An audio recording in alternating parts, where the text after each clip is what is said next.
అవని శ్రీకర్ అడుగుతున్న ప్రశ్నలకు అక్షయ టకాటకమని సమాధానం చెప్తూ ఉంటే అవని శ్రీకర్ ఇద్దరు కూడా షాక్ అవుతారు. ఇంకొక ప్రశ్న అడుగు అని శ్రీకర్ అవనికి చెప్తూ ఉంటే ఇక వేమన శతకంలో 13వ పద్యం చెప్పు అని అవని అడుగుతుంది. ఇక దాంతో అక్షయ టకాటకమని పద్యం చెప్తూ ఉంటుంది. అన్నీ కరెక్ట్గానే చెప్పానా అని అక్షయ అడుగుతూ ఉంటుంది.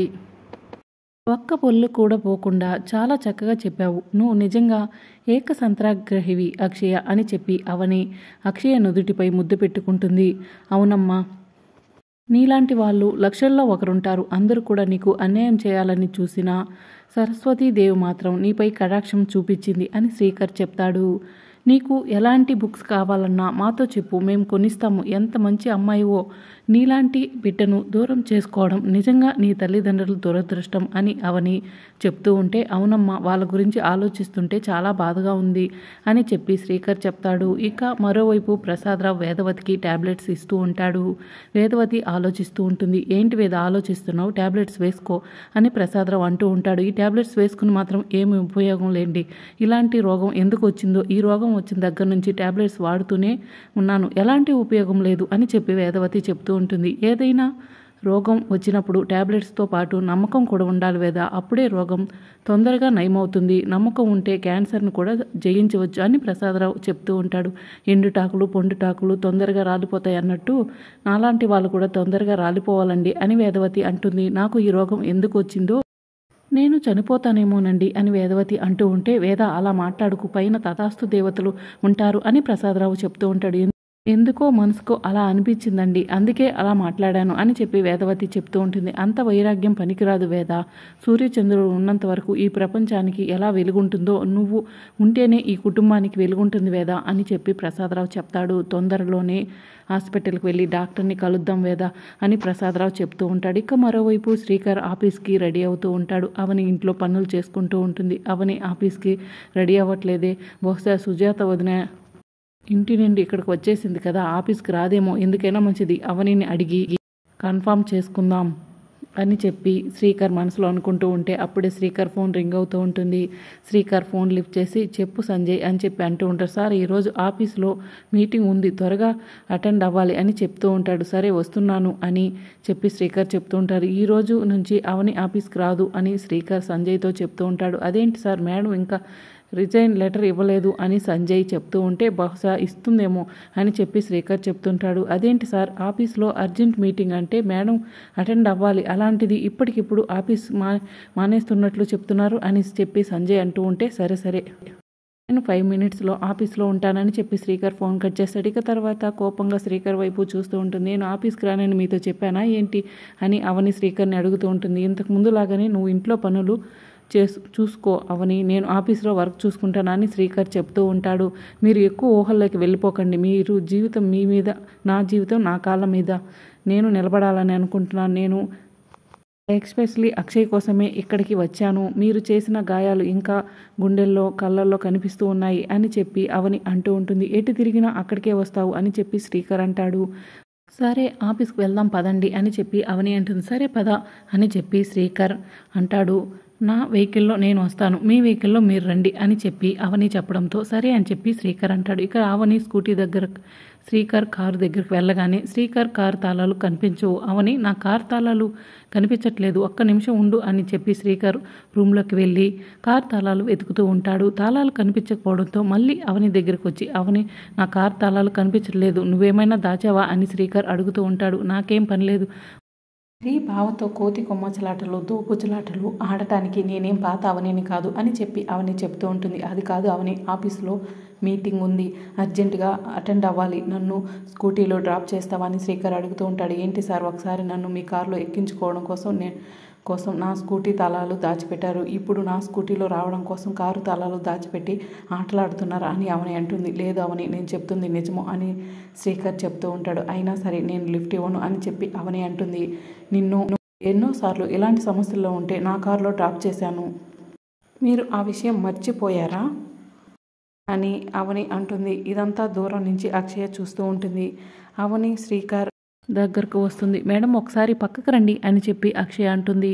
అవని అక్షయ్తో పాటు పక్కకు వెళ్తుంది. అక్షయ్ ఇప్పుడు ఏం చేస్తుంది? మా ఇద్దరు ప్రాబ్లం సొల్యూషన్ చెప్తుందా? మొండిఘటం అవని ఎవరు చెప్పినా వినవే అని శ్రీకర్ మనసులో అనుకుంటూ ఉంటాడు. ఇక అవని అక్షయ్ ఇద్దరు కూడా పక్కకు వెళ్తారు. మేడం మీ ఇద్దరు గొడవ నేను విన్నాను. మీరిద్దరూ భార్యాభర్తలు ఒకే ఆఫీసులో పనిచేస్తున్నారు. లిఫ్ట్ ఇస్తే తప్పేంటి అని అక్షయ అవనిని అడుగుతూ ఉంటుంది. అది కాదమ్మా అని అవని అంటూ ఉంటే, మీరు చెప్పింది నేను వింటున్నాను, నేను చెప్పింది మీరు వినరా మేడం? పాఠాలు నాకు చెప్తారు కానీ మీరు పాటించరా అని అక్షయ్ అడుగుతుంది. ఇక దాంతో అవని శ్రీకర్ దగ్గరకు వెళ్తుంది. అక్షయ్ చెప్పింది కాబట్టి మిమ్మల్ని ఆఫీసులో డ్రాప్ చేస్తానని అవని చెప్తుంది. ఏం చెప్పావు తల్లి, ఇంత ఈజీగా ఒప్పుకుంది అని చెప్పి శ్రీకర్ అడుగుతుంటాడు. ఏదో చెప్పానులేండి సార్ అని చెప్పి అక్షయ అంటుంది. రండి వెళ్దాం అని అవని అంటూ ఉంటే, శ్రీకర్ సార్ ఒకసారి పక్కకు వస్తారా అని అక్షయ అంటుంది. ఎందుకు తల్లి అని శ్రీకర్ అడుగుతూ ఉంటే, రండి సార్ అని అక్షయ అంటుంది. బావతో అక్షయ ఏం చెప్తుంది అని అవని ఆలోచిస్తూ ఉంటుంది. ఇక అక్షయ శ్రీకర్ను పక్కకు తీసుకెళ్ళి, సార్ మేడం డ్రైవ్ చేస్తే ఏమైనా బాగుంటుందా? ఆడవాళ్ళ వెనక కూర్చోవాలి, అబ్బాయిలు ముందు కూర్చోవాలి, డ్రైవింగ్ చేయాలి, అప్పుడే చూడ చక్కగా ఉంటుంది అని అక్షయ చెప్తుంది. అందుకు అవని ఒప్పుకోదని చెప్పి శ్రీకర్ చెప్తూ ఉంటే, నేను ఒప్పిస్తాను కదా అని అక్షయ అంటుంది. ఇక శ్రీకర్ అక్షయ ఇద్దరు కూడా అవని దగ్గరకు వస్తారు. మీరిద్దరూ నాలు అయిపోయాయని అవని అడుగుతుంటే, అయిపోయాలే కానీ నేను నీతో వస్తాను కానీ డ్రైవింగ్ నేనే చేస్తానని శ్రీకర్ అంటాడు. కుదరదు అని చెప్పి అవని అంటుంది. మేడం ఒకసారి చెవు ఇట్లా పడేయండి అని అక్షయ చెప్తుంది. అవని అక్షయ్ దగ్గరకు చెవు పెట్టగానే, మేడం మీరు డ్రైవింగ్ చేస్తే శ్రీకర్ సార్ వెనక్కి కూర్చుంటే చూసే వాళ్ళంతా కూడా సార్ మీ కంట్రోల్లో పెట్టారు అనుకుంటారు. మీ గురించి అందరూ కూడా తప్పుగా మాట్లాడతారు. అది మంచిది కాదు కదా. అందుకే శ్రీకర్ సార్నే డ్రైవింగ్ చేయమనండి అని అక్షయ చెప్పడంతో, సరే అక్షయ అని అవని అంటుంది. శ్రీకర్ సార్ మీరే డ్రైవింగ్ చేయండి అని అవని చెప్తుంది. ఇక శ్రీకర్ స్కూటీ ఎక్కి కూర్చుంటాడు. అవని మేడం శ్రీకర్ సార్ పైన చెయ్యి వేయండి, ఎక్కడైనా స్పీడ్ బ్రేకర్లో ఉన్నప్పుడు జారు పడకుండా ఉంటారు అని అక్షయ్ చెప్తుంది. ఇక దాంతో అవని శ్రీకర్ పైన చెయ్యి వేస్తుంది. అక్షయ్ తల్లి బాయ్ అని చెప్పి శ్రీకర్ అవని ఇద్దరు కూడా ఇంటి దగ్గర నుంచి ఆఫీస్కి బయలుదేరతారు. ఇక అక్షయ అప్పుడే శ్రీకర్ గారు తాళాలు బయటకు తీస్తుంది. మీరిద్దరూ భార్యాభర్తలు, మీరిద్దరూ ఎప్పుడు సంతోషంగా ఉండాలంటే మీరిద్దరూ కలిసి ప్రయాణం చేయాలి, అందుకే మీ కారు తాళాలు దాచిపెట్టానని అక్షయ మనసులో అనుకుని పక్కపక్క నవ్వుతూ ఉంటుంది. ఇక శ్రీకర్ అవని ఇద్దరు కూడా స్కూటీలో ఆఫీస్కి వెళ్తూ ఉంటారు. శ్రీకర్ అవనిని అద్దంలో చూస్తూ ఉంటాడు. అవని భుజం మీద చేయి వేసి, తీసేసేవేంటి అని చెప్పి శ్రీకర్ అడుగుతుంటారు. ఇంటి దగ్గర అక్షయ్ సంతోషం కోసాను, ఇప్పుడు మీ సంతోషంగా ఉన్నారని చూడలేక తీసేశాను అని చెప్పి అవని అంటుంది. ఇక శ్రీకర్ సడన్గా బ్రేక్ వేస్తాడు. అవని వెళ్ళి శ్రీకర్ పై పడుతుంది. ఏంటి కావాలని ఎందుకు బ్రేక్ వేశారు అని అవని అడుగుతూ ఉంటుంది.